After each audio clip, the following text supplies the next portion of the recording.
Belt షాపులు తామే తెచ్చామని BRS MLA Prashanth Reddy ఒప్పుకోవడం సంతోషమన్నారు మంత్రి శ్రీధర్ బాబు. బెల్ట్ షాపుల సంఖ్య తమ ప్రభుత్వం పెంచలేదన్న మంత్రి లీకేజెస్ ఉండకుండా చర్యలు తీసుకుంటామని చెప్పారు. దీనివల్ల ప్రభుత్వ ఆదాయం పెరుగుతుందని అసెంబ్లీలో చెప్పారు. బీఆర్ఎస్ హయాంలో ఇష్టానుసారంగా మద్యం అమ్మకాలు జరిగాయన్నారు మంత్రి. మీ కాంగ్రెస్ మేనిఫెస్టోలో పెట్టినట్టు బెల్ట్ షాపులు తీసేయడానికి ప్రయత్నం చేయండి, తీసేయండి అని చెప్పి ప్రభుత్వాన్ని నేను డిమాండ్ చేస్తా ఉన్నా. అదే అన్నారు, ఇప్పుడే పెంచుతున్న రేట్లు అన్నారు. అదే కొత్త బ్రాండ్లు, కొత్త బీర్లు, కొత్త బార్లు, మరిన్ని బెల్ట్ షాపులు. ఇదేనా ఈ కాంగ్రెస్ పార్టీ యొక్క పాలసీ, ప్రభుత్వం యొక్క పాలసీ అని చెప్పి నేను అడుగుతా ఉన్నాను అధ్యక్ష. తీవ్రంగా వ్యతిరేకిస్తున్నాం. ఈ ఆదాయం పెంచే మార్గం పెట్టుకోవడం అనేది మేము తీవ్రంగా వ్యతిరేకిస్తున్నాం. దీన్ని ఉపసంహరించుకోవాలని చెప్పి ప్రభుత్వాన్ని నేను డిమాండ్ చేస్తూ 12,000 కోట్ల ఆదాయం పెంచడానికి పెట్టుకున్నారు. ఇది చాలా ఎక్కువ అధ్యక్ష. ఒకటేసారి మరి మొత్తం మీ ఆదాయం కోసం కుటుంబాలని ఛిద్రం చేస్తారా అని చెప్పి నేను ఈ ప్రభుత్వాన్ని అడదలుచుకున్న అధ్యక్ష. కాబట్టి ఈ విషయంలో పునరాలోచించుకోవాలి. ఇప్పటికైనా బెల్ట్ షాపులు తీసుకొచ్చినాము, మేమే ప్రోత్సాహం చేసిన అని చెప్పిన ప్రశాంత్ రెడ్డి గారికి ఆ టీఆర్ఎస్ పార్టీ ప్రభుత్వం సంతోషం. బెల్ట్ షాపులకు సంబంధించి స్పష్టంగా కూడా మా వైఖరి, బెల్ట్ షాపులను ఎంకరేజ్ చేయం. దానికి సంబంధించి ఈరోజు వారు చెప్తా ఉన్నారు ఏ విధంగా ఆదాయం పెంచాలని.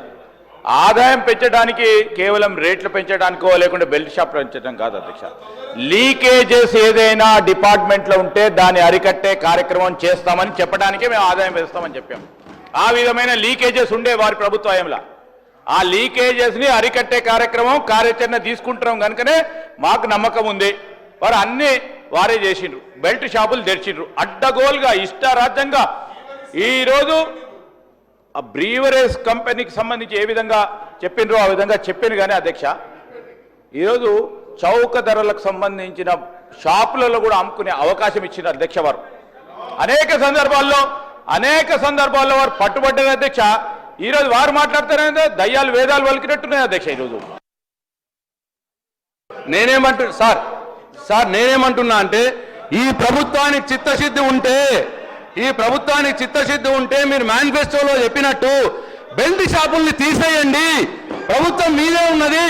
మీరు మేనిఫెస్టోలో చెప్పినట్టు బెల్ట్ షాపులు తీసేయాలని చెప్పి నేను డిమాండ్ చేస్తూ, అదే అధ్యక్ష, బెల్ట్ షాపులు తీసేయాలి. అట్లనే ఆదాయం 12,000 కోట్లు. 12,000 కోట్లు అంటే మామూలు మాట కాదు సార్. 12,000 కోట్లు ఇవాళ పెంచాలా అనంటే ఎన్ని రేట్లు పెంచుతారు సార్? ఏం చేస్తారు సార్? ఏ పిలుపు రేది ఉంటుంది సార్?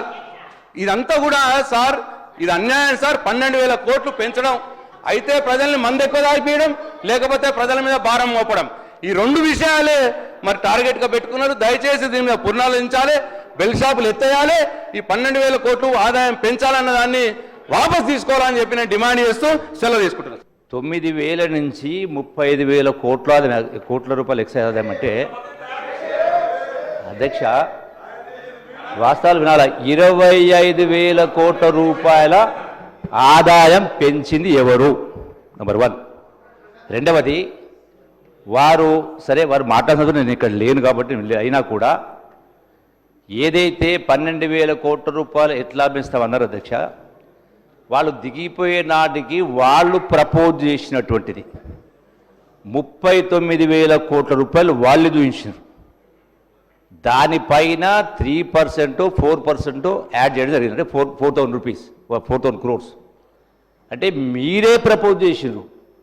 12,000 కోట్లలో 9,000 కోట్లు, 34,000 ఆదాయం రాంగా, 34 కోట్ల ఆదాయం రాంగా మళ్ళీ 9,000 కోట్లు పెంచుతామని మీరు ప్రపోజ్ చేసినటువంటి బడ్జెట్ ఎస్టిమేషన్లో ఉండింది. దానిపైన ఓన్లీ 4,000 crores చూపించడం జరిగింది.